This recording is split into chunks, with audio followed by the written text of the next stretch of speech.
I'm cleaning a lot of records that I previously cleaned, and some of those that I previously cleaned, I used microfiber towels that I had washed and dried, and so they were linty.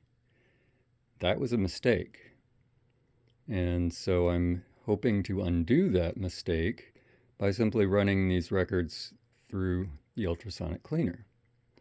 Now, I want to point out something that's interesting.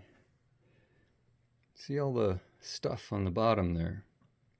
I washed a lot of records with the method of the brush in this bath and then the ultrasonic cleaner without there being any debris on the bottom of the tank.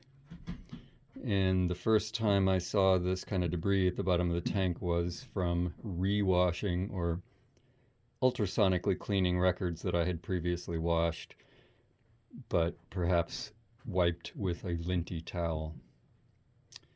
So there we have the lint, as near as I can figure.